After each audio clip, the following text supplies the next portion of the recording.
नमस्कार, बहुत स्वागत है आपका। आप देख रहे हैं 10 का दस्तावेज और मैं हूं आपके साथ आयुषी नेगी। बुलेटिन की शुरुआत बड़ी खबर के साथ करेंगे। मुरादाबाद एमपी एमएलए कोर्ट से सजा का ऐलान हो गया है। आजम खान और अब्दुल्ला आजम को 2-2 साल की सजा सुनाई गई है। अब्दुल्ला आजम की रद्द हो सकती है विधानसभा की सदस्यता, ये बड़ी जानकारी मिल रही है। और सजा के ऐलान के बाद दोनों की रिहाई हो चुकी है। कोर्ट ने आजम खान और बेटे अब्दुल्ला आजम को सजा सुनाई है। साल 2008 का मामला है, जहां सड़क जाम करने के मामले में ये सजा सुनाई गई है। आजम और अब्दुल्ला पर सरकारी काम में बाधा डालने का भी आरोप है। ये बड़ी जानकारी मिल रही है। मुरादाबाद एमपी एमएलए कोर्ट की तरफ से सजा सुनाई गई है, जिसमें दोनों को 2-2 साल की सजा सुनाई गई है। आजम खान और उनके बेटे अब्दुल्ला आजम को ये सजा सुनाई गई है। और बड़ी जानकारी ये भी मिल रही है कि जल्द ही अब्दुल्ला आजम की विधानसभा की सदस्यता रद्द हो सकती है। और सजा के ऐलान के बाद हालांकि दोनों की रिहाई हो चुकी है।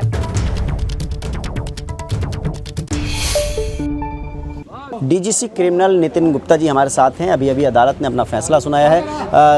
गुप्ता जी, ये बताइए, आजम खान और अब्दुल्ला आजम को कितनी सज़ा सुनाई है अदालत ने? अब्दुल्ला आजम और आजम खान जी को 353 आईपीसी में 2 वर्ष की सज़ा और 2000 रुपये जुर्माना, 341 आईपीसी में 1 माह की सज़ा और 500 रुपये जुर्माना, और 7 क्रिमिनल लॉ अमेंडमेंट एक्ट में 6 माह की सज़ा और 500 रुपये जुर्माना लगाया गया है। सभी सज़ाएँ इनकी साथ साथ चलेंगी और जो सज़ा इस केस में ये जेल में बिता चुके हैं जितनी अवधि, वो इसमें समायोजित की जाएगी। जो बाकी के 7 आरोपी थे उनको क्या बरी कर दिया अदालत ने? उन सबको दोष मुक्त किया गया। अदालत ने अपने फैसले में क्या कहा, किस आधार पर इन दोनों को दोषी माना? ये अभी चूँकि जजमेंट की कॉपी अभी तक बाहर नहीं आ पाई है, इसलिए उस पर कहना भी ज़्यादा जल्दबाजी है। मैक्सिमम सज़ा दोनों को 2-2 साल की हुई है। मैक्सिमम सज़ा दोनों को 2-2 साल की। तो क्या ऐसे में अब्दुल्ला आजम की विधायकी पर खतरा मंडराएगा? अभी पूरा जजमेंट देखना पड़ेगा, उसके बाद ये उस बात पे स्पष्ट तौर पे कहा जा सकता है। तो वकील को आप सुन रहे थे, क्या कुछ कोर्ट में हुआ उसके बारे में जानकारी उन्होंने दी। एमपी एमएलए कोर्ट की तरफ से आज ही फैसला सुनाया गया था, जिसमें दोनों को दोषी करार दिया गया। और इधर आज ही सजा भी सुनाई गई है, जिसमें 2-2 साल की सजा यानी कि आजम खान और अब्दुल्ला आजम दोनों को सुनाई गई है। आजम खान की अगर बात की जाए तो पहले ही कई मामलों में उनकी सदस्यता रद्द हो चुकी है विधानसभा की, लेकिन उसके बाद अब आजम खान की भी जो सदस्यता है वो भी, उस पर भी अब तलवार लटकी है। और हो सकता है कि अब्दुल्ला आजम की भी जो सदस्यता है वो जा सकती है। हालांकि आजम खान और अब्दुल्ला आजम पर अगर बात की जाए तो सरकारी काम में बाधा डालने का इन पर आरोप था, सड़क जाम करने का इन पर आरोप था, जिस पर आज इस पूरे मामले में सुनवाई हुई। 2008 का ये मामला है। एमपी एमएलए कोर्ट में आज सुनवाई हुई, जिसमें दोनों दोषी करार पाए गए और उसके बाद आज ये सजा दोनों को सुनाई गई है। अब्दुल्ला आजम की विधानसभा की सदस्यता जो है वो रद्द हो सकती है। ये बड़ी जानकारी फिलहाल इस पूरे मामले में मिल रही है। तो साल 2008 का ये मामला, जहां सड़क जाम करने और सरकारी काम में बाधा डालने का दोनों पर आरोप है। और चलिए इस मुद्दे पर भाजपा विधायक आकाश सक्सेना का क्या कुछ कहना है वो भी आपको सुनवाते हैं। समाजवादी पार्टी के नेता मोहम्मद आजम खान और उनके बेटे समाजवादी पार्टी के विधायक अब्दुल्ला आजम को मुरादाबाद की स्पेशल एमपी एमएलए कोर्ट ने आज 2-2 साल की सज़ा सुनाई है और 3-3 हज़ार रुपये का जुर्माना लगाया है। इस पर बात करने के लिए हमारे साथ रामपुर शहर विधानसभा सीट से भारतीय जनता पार्टी के विधायक आकाश सक्सेना जी हैं। आकाश सक्सेना जी, आपने पहले भी कहा था कि आजम खान की आने वाले दिनों में मुश्किलें बढ़ सकती हैं, जब सज़ा हुई थी रामपुर में उनको। आज अदालत ने मुरादाबाद की ये फैसला सुनाया है, क्या प्रतिक्रिया है आपकी? देखिए, हमने पहले भी कहा था, हम अब भी ये बात यही कहते हैं कि हमेशा सत्य की ही जीत होगी। और आगे भी जिस तरीके के मामले, चाहे वो रामपुर कोर्ट में हो, चाहे मुरादाबाद हो, प्रयागराज हो या सुप्रीम कोर्ट में, जी हर जगह सत्य की ही जीत हुई है और आगे भी सत्य की ही जीत होगी। वर्ष 2008 का ये मामला था, 15 साल अदालत में चला मामला और आज अदालत ने जिस तरह से फैसला सुनाया है, 9 आरोपी थे, इसमें 7 को बाइज्जत बरी कर दिया गया। आजम खान और अब्दुल्ला आजम को अदालत ने सज़ा सुनाई है। तो क्या अब अब्दुल्ला आजम की जो विधानसभा की सदस्यता है उस पर भी खतरा हो सकता है? देखिए, 2008 का ये मामला था, गाड़ी में ये दोनों ही लोग थे जी, बाकी लोग इनके बुलाने पर ही सारे आए थे।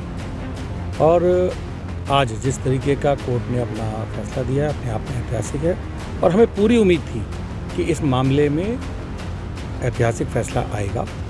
और रही बात इनके जो विधायकी वाला, उसमें मुझे ऐसा लगता है कि अभी हम और अभी राय ले रहे हैं और मुझे लगता है चूँकि नियम है कि 2 साल या 2 साल से अधिक की सज़ा अगर होती है तो उसमें ये प्रोविज़न है विधायकी जाने का।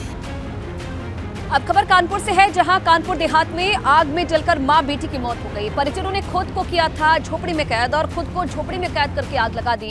अतिक्रमण हटाने पहुंची थी प्रशासन की टीम। आईजी और एडीजी ने मौके का जायजा लिया है। कानपुर देहात के रूरा थाना क्षेत्र के मड़ौली गांव की घटना बताई जा रही है। कानपुर देहात का ये पूरा मामला है, जहां आग में जलकर मां बेटी की मौत हो गई है। ये जानकारी मिल रही है कि परिजनों ने खुद को झोपड़ी में कैद कर दिया था और खुद को झोपड़ी में कैद करके आग लगा दी थी। अतिक्रमण हटाने पहुंची थी प्रशासन की टीम, जिसके विरोध में ये पूरा हंगामा देखने को मिला। और आईजी और एडीजी ने हालांकि मौके का जायजा लिया है।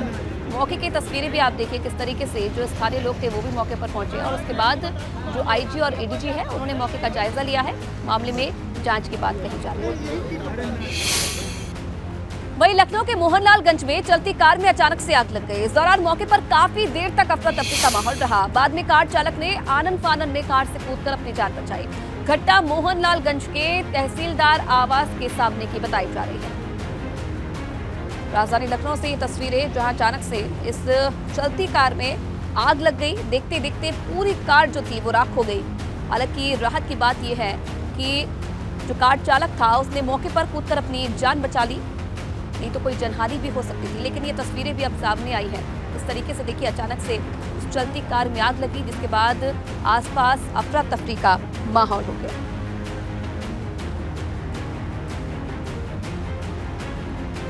राजधानी का ये मामला है, चलती कार में जहां अचानक से भीषण आग लगी। मौके पर काफी देर तक अफरा तफरी का माहौल बना रहा। इधर नोएडा में एक टेक्सटाइल कंपनी में अचानक से भीषण आग लगी। नोएडा के सेक्टर 60 में भीषण आग लगी। कंपनी में कपड़ा बनाने का काम होता था और फैक्ट्री की फर्स्ट फ्लोर पर यह आग लगी थी। दमकल की 4 गाड़ियों के सहारे आग पर काबू पाया गया है। ये तस्वीरें भी आप देखिए। नोएडा की सेक्टर 60 में ये टेक्सटाइल फैक्ट्री बताई जा रही है, जिसमें आज अचानक से आग लगी। कपड़ा बनाने का काम इस कंपनी में होता था और जब ये आग लगी उसके बाद दमकल को सूचना दी गई। 4 गाड़ियां मौके पर पहुंची, जिसके बाद इस आग पर काबू पा लिया गया है।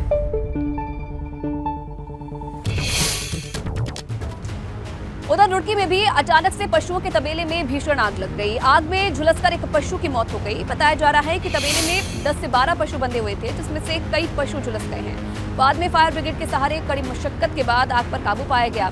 मामला गंगनहर कोतवाली थाना क्षेत्र का है। फिलहाल आग लगने के कारणों का पता नहीं चल सका है। तो रुड़की में भी आग का तांडव देखने को मिला। तस्वीरें आप देखिए, अचानक से पशुओं के तबेले में आग लगी, जिसमें एक पशु की मौत हो गई है। कई जो पशु थे इस तबेले में बंधे हुए थे, जो कि झुलस गए हैं। हालांकि कैसे ये आग लगी, क्या कारण रहे, इसके बारे में जानकारी नहीं मिली। अगली खबर पीलीभीत से है, जहां सुनगढ़ी थाना क्षेत्र के गन्ना चौराहे के पास से पंजाब के नंबर की एक जिप्सी गाड़ी पकड़ी गई है। गाड़ी पर AK-47 का पोस्टर लगा हुआ था और the world power of the Khalsa लिखा हुआ था। ARTO ने बताया कि गाड़ी का चालक के पास कोई भी दस्तावेज नहीं थे और न ही उसका ड्राइविंग लाइसेंस था। ऐसे में गाड़ी का चालान काटकर अब पोस्टर हटाने को कहा गया है। टन V0274 गाड़ी जो कि पंजाब नंबर से है और 2011 से इसका रजिस्ट्रेशन जो है फेल है और गाड़ी के सामने इसने जो है 2 गन बनाए हुए हैं। न तो गाड़ी के कोई पेपर है, न गाड़ी के ड्राइविंग लाइसेंस है, न तो इसका रजिस्ट्रेशन सर्टिफिकेट है। तो गाड़ी पे जो है कार्रवाई की गई है और हिदायत दी गई कि आज इसमें बच्चे हैं, गाड़ी को तुरंत कबाड़ में जो है कर दे, अन्यथा गाड़ी में पाई जाए तो इसके खिलाफ भी कार्रवाई होगी और गाड़ी सीज की जाएगी। और अब खबर गोरखपुर से है, जहां एक गैस एजेंसी के मैनेजर से 6,24,000 की लूट की बात सामने आई है। नकाबपोश बाइक सवार बदमाशों ने घटना को अंजाम दिया। गोरखपुर के गुलरिया थाना क्षेत्र के भटहट कस्बे की घटना बताई जा रही है। शिव शक्ति गैस एजेंसी के मैनेजर सुनील कुमार पांडे से लूट हुई है। बाइक को धक्का देकर रुपयों से भरा बैग लेकर जो अपराधी थे वो मौके से फरार हो गए। हालांकि सीसीटीवी फुटेज में ये पूरा घटनाक्रम कैद हो गया है और इसी के आधार पर पुलिस जांच में जुटी हुई है। इधर यूपी में आयोजित ग्लोबल इन्वेस्टर समिट में निवेशकों को लाने के लिए तरह तरह के लुभावने वादे किए गए। गाजियाबाद में भी 1,05,000 करोड़ के MOU हुए हैं, लेकिन गाजियाबाद में जो तस्वीरें सामने आई है वो अपने आप में एक बड़ा सवाल है, क्योंकि यहाँ की सड़कें खस्ताहाल है और यहाँ के उद्यमी भी परेशान हैं, जो साफ ये कह रहे हैं कि गाजियाबाद को लेकर बाहर अच्छी छवि का बखान मुमकिन नहीं है। उत्तर प्रदेश में ग्लोबल इन्वेस्टर समिट चल रहा है, वहीं दूसरी तरफ हम गाजियाबाद में औद्योगिक क्षेत्र की सड़कों की आपको हालत दिखा रहे हैं। ये गाजियाबाद के कविनगर इंडस्ट्रियल एरिया की तस्वीर है, जहां पर औद्योगिक क्षेत्र में किस तरह से यहां पर सड़कों का हाल है वो आपको दिखा रहे हैं। सड़क में गड्ढा या गड्ढे में सड़क पता ही नहीं चल रहा कि यहाँ के जो हालात हैं वो आपको दिखा रहे हैं। ग्लोबल इन्वेस्टर समिट के चलते वहीं उत्तर प्रदेश में व्यापार बढ़ाने के लिए व उद्यमियों को सुविधा देने के लिए सरकार तरह तरह के वादे कर रही है, तरह तरह की बात कर रही है और लगातार जो निवेश है उसे बढ़ाने के लिए चर्चाएं चल रही है, बात चल रही है। लेकिन जो सड़कों की हालत है वो हालत आपको दिखा रहे हैं कि औद्योगिक क्षेत्र में किस तरह की हालात है। गाजियाबाद के कविनगर इंडस्ट्रियल एरिया में हम इस समय मौजूद हैं। जो यहाँ पर उद्यमी हैं वे हमारे साथ हैं, जिनकी फैक्ट्रियाँ यहाँ पर हैं, उनसे हम बात करते हैं। अरुण शर्मा जी, सबसे पहले आपसे जानना चाहेंगे जिस तरह के हालात हैं, काफ़ी समय से शायद यहाँ सड़कें सही नहीं हुई।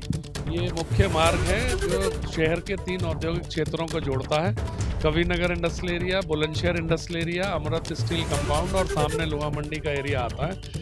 ये सड़क लगभग 5-6 वर्ष से ऐसी है, इसमें सड़क बिल्कुल ख़त्म हो चुकी है, इतना धूल उड़ता है। पॉल्यूशन इस टूटी सड़क और ट्रैफिक की वजह से और इंडस्ट्री बंद होती है। इन सड़कों पर हम लोग काम कर रहे हैं, बेहद दुख का विषय है। बड़ा विषय है, सोचने वाली बात है। लगातार इन सड़कों की जो हालत है वो कई साल से इसी तरह की है। इस तरह से अरुण शर्मा जो इंडस्ट्रियल एसोसिएशन के अध्यक्ष हैं वो बता रहे थे कि गाजियाबाद में इतने इंडस्ट्रियल एरिया हैं और जिनमें से ज़्यादातर की हालत सड़कों की इसी तरह की बनी हुई है। तो चिंता का विषय है सड़कों को लेकर गाजियाबाद के इंडस्ट्रियल एरिया में। गाजियाबाद से एबीपी गंगा के लिए। वाराणसी दौरे पर रही राष्ट्रपति द्रौपदी मुर्मू ने पहले काल भैरव मंदिर में और बाबा विश्वनाथ के धाम मंदिर में पूजा की। इसके बाद वो दशाश्वमेध घाट पहुंची, जहां गंगा महाआरती में शामिल हुई। इस मौके पर उन्होंने अपनी बेटी के साथ मां गंगा का पूजन भी किया। इसके बाद वो दशाश्वमेध घाट पर होने वाली महाआरती में भी शामिल हुई। यहां राष्ट्रपति द्रौपदी मुर्मू तकरीबन 1 घंटे तक रही। इस मौके पर उन्होंने देश की सुख समृद्धि और शांति के लिए प्रार्थना की। इस दौरान राष्ट्रपति के साथ साथ राज्यपाल आनंदीबेन पटेल और सीएम योगी आदित्यनाथ भी मौजूद रहे।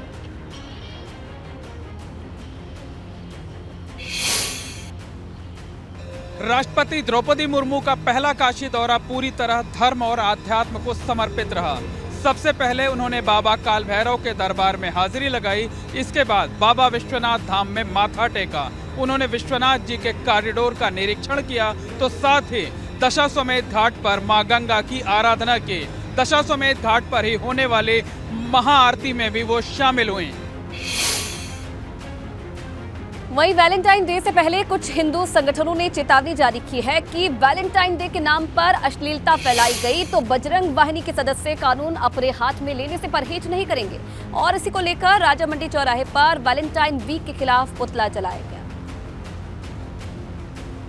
मोहब्बत की नगरी आगरा में किस तरीके से मोहब्बत का ही विरोध हो रहा है ये मैं आपको दिखाना चाह रहा हूँ। वैलेंटाइन वीक चल रहा है और ऐसे में जो हिंदूवादी संगठन है बजरंग वाहिनी, उसकी तरफ से एक सांकेतिक पुतला दहन करके इस अश्लीलता का विरोध प्रदर्शन किया जा रहा है। इस पुतले में आप देख सकते हैं प्रपोज डे, टेडी डे, किस डे, हग डे, इन सभी चीज़ों के पोस्टर भी लगाए गए हैं ताकि इस अश्लीलता को रोका जाए और जो भारतीय संस्कृति का कहा जाए एक तरह से जो मखौल उड़ाया जाता है, इसके खिलाफ हिंदूवादी संगठन लगातार प्रदर्शन कर रहे हैं, नारेबाजी कर रहे हैं। स्पष्ट एक तरह से प्रशासन को चुनौती दी गई है कि कल अगर पार्कों में सार्वजनिक अश्लीलता दिखी तो बजरंग वाहिनी उन युवक युवतियों के खिलाफ कार्रवाई करेगी, फिर चाहे प्रशासन कोई भी कार्रवाई उनके खिलाफ करे। और ऐसे में आज राजा मंडी चौराहे पर पुतला दहन करके इस वैलेंटाइन वीक का और कल जो वैलेंटाइन डे आ रहा है उसका विरोध प्रदर्शन किया जा रहा है। आगरा से नितिन उपाध्याय, एबीपी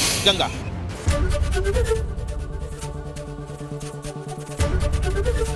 एबीपी गंगा, खबर आपकी, जुबान आपकी।